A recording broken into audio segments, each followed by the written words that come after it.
कुरान मजीद फुरकान हमीद के एक मकाम से मैंने तिलावत का शर्फ हासिल किया है।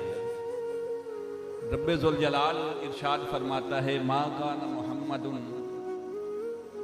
अबा अहद मिन रिजालिकुम वलाकिन रसूलुल्लाह, कि मोहम्मद सल्लल्लाहु अलैहि वालैहि वसल्लम जो है ये तुम्हारे जवान मर्दों में से किसी के बाप नहीं। लफ्ज़ रजुल जो है ये जमा मर्द के लिए आता है। वलाकिन रसूलुल्लाह, लेकिन अल्लाह के रसूल। अब सवाल ये पैदा होता है कि नबी या रसूल होना क्या जवान बेटे के बाप के मुनाफी है या मुतजाद है? कि कोई नबी या रसूल हो तो वो जवान बेटे का बाप नहीं हो सकता। रब ने फरमाया वलाकिन रसूलुल्लाह, वो जवान मर्द के बाप नहीं, किसी जवान के बाप नहीं, अल्लाह का रसूल है। तो क्या अल्लाह का रसूल होना किसी जवान मर्द के बाप होने के मुनाफी है? यानी जो रसूल हो वो किसी जवान मर्द का बाप नहीं हो सकता किसी बेटे का। तो ऐसी तो हजारों मिसालें हैं कुरान मजीद में भी। देखिए हजरत दाऊद अलैहिस्सलाम नबी, बेटे सुलेमान अलैहिस्सलाम भी नबी, इब्राहीम अलैहिस्सलाम नबी, बेटे इसाक अलैहिस्सलाम और इस्माईल अलैहिस्सलाम दो बेटे नबी, हजरत याकूब अलैहिस्सलाम नबी, बेटे यूसुफ अलैहिस्सलाम भी नबी। तो अंबिया के बेटे तो हुए हैं। किसी मर्द का बाप होना ये नबी होने के मुनाफी या रसूल होने के मुनाफी नहीं। मगर रब्बे ज़ुल जलाल ने क्यों फरमाया कि वो तो अल्लाह के रसूल हैं, किसी जवां मर्द के बाप नहीं। मैं कुरान मजीद की एक और आयत से मदद लेकर थोड़ा सा आगे चलना चाहूंगा। फरमाया कुल इन कान लिर्रहमान वलदुन फअना अव्वलुल आबिदीन। महबूब फरमा दीजिए अगर अल्लाह का कोई बेटा होता तो सबसे पहले मैं उसकी इबादत करता। लेकिन चूंकि अल्लाह का कोई बेटा नहीं, लम यलिद वलम यूलद है। अच्छा ऐसा क्यों हुआ कि अल्लाह का कोई बेटा नहीं? जरा तवज्जो कीजिएगा। अल्लाह रब्बुल इज्जत का कोई बेटा होता, आका ने फरमाया अगर होता तो मैं उसकी सबसे पहले मैं उसकी इबादत करता। तो फिर अल्लाह का बेटा क्यों नहीं? इसलिए कि अल्लाह का बेटा होता तो फिर दो ऑप्शंस थी कि अल्लाह का बेटा होकर रब का बेटा होकर वो रब होता या रब ना होता।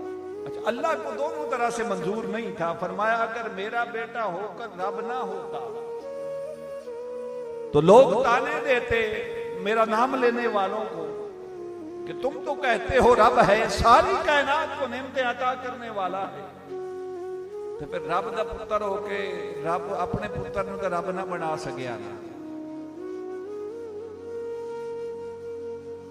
जैसे अच्छे वालिदैन के लिए नालायक औलाद फरना बनती है, तो लोग कहते हैं कि रब अपने बेटे को तो फिर रब ना बना सका, तो लोग ताना देते।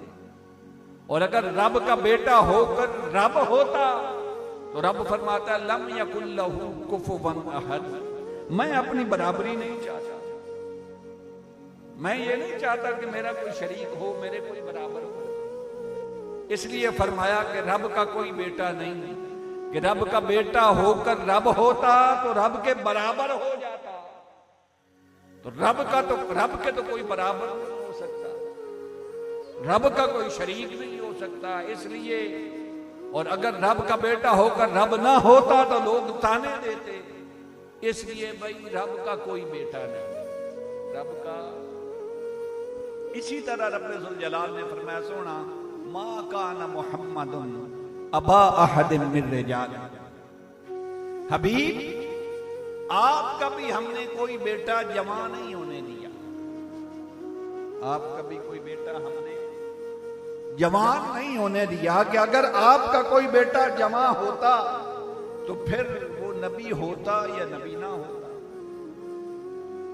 अगर आपका बेटा होकर नबी ना होता तो बनी इसराइल ताने देते कि यूसुफ अलैहिस्सलाम नबी, उनके बाप याकूब अलैहिस्सलाम भी नबी, दाऊद अलैहिस्सलाम नबी, बेटे सुलेमान अलैहिस्सलाम भी नबी।